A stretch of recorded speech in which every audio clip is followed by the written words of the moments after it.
अस्सलाम वालेकुम दोस्तों, उम्मीद करता हूँ तमाम दोस्त खैरियत से होंगे। दोस्तों, वादी तीरा जो कि डिस्ट्रिक्ट खैबर का हिस्सा है और बॉर्डर से मुत्तसिल इलाका है, जो कि बहुत दूर दराज इलाका है। वहाँ पर कल रात के अंधेरे में धमाके हुए हैं, जिसमें बच्चे, बूढ़े, जवान और मर्द व ज़न की शहादत हुई है। वहाँ पर 3 घर जो है वो मिस्मार कर दिए गए हैं या धमाके से उड़ गए हैं, और इसमें बच्चे भी शहीद हुए हैं, जवान भी शहीद हुए हैं, बूढ़े, औरतें और बच्चे भी इसमें शहीद हुए हैं। ये सानहा पश्तूनों के लिए, कबाइलों के लिए एक सानहा नहीं है। हमारे पश्तून, हमारे कबाइल एक सानहे के लिए रोते हैं तो दूसरा उनके लिए तैयार रहता है, और ये अब से नहीं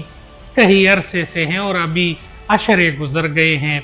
हमें लाशें उठाते हुए, हमारे घरों पर धमाके होते हुए, हमारे कई मकामात पर घर गिर गए हैं, हमारे कई मकामात पर और मसाइल हुए हैं, और मसाइल जो है वो थमने का नाम नहीं ले रहे। इसी असना कल रात के अंधेरे में धमाका हुआ है, और इस धमाके में जिस तरह के मैंने आपको बताया कि इसमें बहुत बड़ा नुकसान हुआ है, जानी और माली नुकसान है। ये शारडला का इलाका है, दूर अफ्तारा है, और यहाँ पर दोनों अतराफ से बयानात आए हैं, सोशल मीडिया के थ्रू भी हमने देखे हैं। सुबह से ये न्यूज़ चल रही है कि वादी तीरा में जेट तैयारों की रात गए अंधेरे में हम अटैक हुआ है, मज़ाइल हमले हुए हैं, और उसमें ये तमाम अफराद लुक़मा-ए-अजल बन गए हैं, शहीद हुए हैं, और शदीद ज़ख्मी भी इसमें मौजूद है। पहले तादाद जो था वो 23 बताया जा रहा था। अभी शाम तक जो इत्तलात आ रही है उसमें ये बताया जा रहा है कि ज़ख्मियों में भी कई अफराद जो है वो जान की बाजी हार गए हैं, और शहादतों की तादाद जो है वो 30 हो गई है। तो इसमें अगर हम बताएं आपको, तो यहाँ पर ये बताया जा रहा है कि पाकिस्तानी फोर्सेस की तरफ से ये अटैक किया गया है, जिसमें जेट तैयारों की तरफ से ये बमबारी हुई है, और यहाँ पर ये तमाम तर वाक़या सामने आया है। फिर दोपहर के टाइम में ये बताया जा रहा था कि ड्रोन्स अटैक हुए हैं, मार्टर गोले गिरे हैं, और इसमें ये एक घर के साथ 2 और घर भी गिरे हैं, और इसमें कोई गुल हमीद है या गुलपसंद नामी जो फितना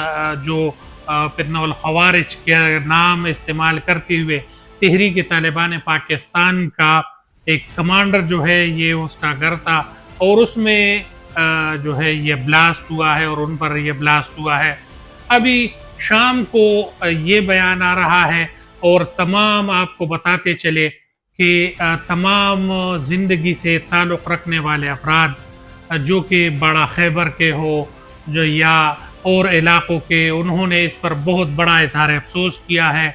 और खान वली अफरीदी जो है वो मौके पर पहुँचे हैं, जिसको आर्मी नहीं छोड़ रही थी, उसको रास्ते में रोकना पड़ा, फिर आगे वो ज़बरदस्ती गया, और फिर वहाँ पर वो जो रोते हैं और दिल दहला देने वाली उसकी वीडियो मीडिया के सामने लाई गई है, वो भी बहुत अफसोसनाक है। बड़ा बाज़ार में और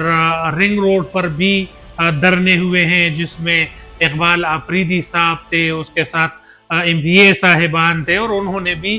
इसको कंडेम भी किया है, और उन्होंने पाक फौज के खिलाफ भी आवाज़ उठाई है, और दहशतगर्दी के हवाले से भी बात की है, मुल्क में बदअमनी के हवाले से भी बात की है, और इन तमाम चीज़ों में जो है पाकिस्तान का आर्मी जो है वो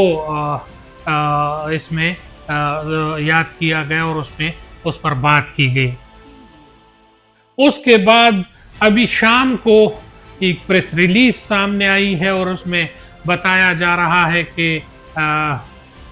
फितना उल खवारिज जो कि आर्मी नाम इसके लिए इस्तेमाल करते हैं कि उसके कमांडर के घर में رکھا گیا بارودی مواد جو ہے وہ دھماکے سے پڑ گیا اور وہ اس میں خود بھی ہلاک ہوئے ہیں اور آس پاس کے گھر بھی اس کے ساتھ گر گئے ہیں، جس کی وجہ سے معصوم جانوں کا ضیاع ہوا ہے۔ اور یہ میڈیا جو ہے مختلف یورپین میڈیا، الجزیرہ نیوز اور B B C Urdu, B B C Pashto یا مختلف جو نیوز چینل ہیں ان کو کور کر رہی ہیں، اور یہ بتایا جا رہا ہے کہ انہوں نے بھی یہ بات کور کی ہے کہ یہ دھماکہ جو ہے وہ تحریک طالبان پاکستان کے کمانڈر کے گھر میں ہوا ہے، جہاں پر پہلے سے رکھا ہوا مواد تھا اور وہ دھماکے سے پٹ گیا ہے، اور اس کی وجہ سے یہ تمام تر نقصان ہوا ہے، جس میں خود بھی ان کی ہلاکت کی تصدیق ہو رہی ہے۔ تو یہ تمام تر چیزیں ہو رہی ہے، اس میں عوام بھی کنفیوز ہے، اس میں تمام تر جو چیزیں ہیں وہ سامنے نہیں آ رہی، کیونکہ دور افتادہ علاقہ ہے۔ جو نیوز آرمی کی طرف سے آفیشلی جو نیوز دیے گئے ہیں، جو میڈیا کے طرف سے کہا گیا ہے، یہ تمام تر چیزیں ہم نے آپ کے سامنے رکھے ہیں، اور انشاءاللہ اس حوالے سے اور نیوز کے حوالے سے جو بھی ہمیں نیوز ملتا ہے تو تمام تر نیوز آپ تمام دوستوں کے سامنے رکھیں گے۔ حادثہ جو ہوا ہے وہ قبائلیوں کے ساتھ ہوا ہے، اور ہم یہ نہیں چاہتے کہ قبائل کبھی مہاجرین بنتے ہیں، کبھی آئی ڈی پیز بنتے ہیں، کبھی جو ہے باجوڑ سے نفل مکانی ہوتی ہے، تو کبھی تیرا سے ہوتی ہے، کبھی سوات اور کبھی محمد باجوڑ سے ہوتی ہے۔ تو یہ تمام تر چیزیں جو ہیں قبائلی ضم اضلاع میں ہو رہی ہے، اور بدامنی دن بدن بڑھ رہی ہے، جس کے لیے سیکورٹی فورسز کو اقدام اٹھانا چاہیے اور تمام علاقے جو ہیں پرامن بنانا چاہیے۔ انشاءاللہ آپ ہمارے ساتھ رہیے، بہت شکریہ، السلام علیکم۔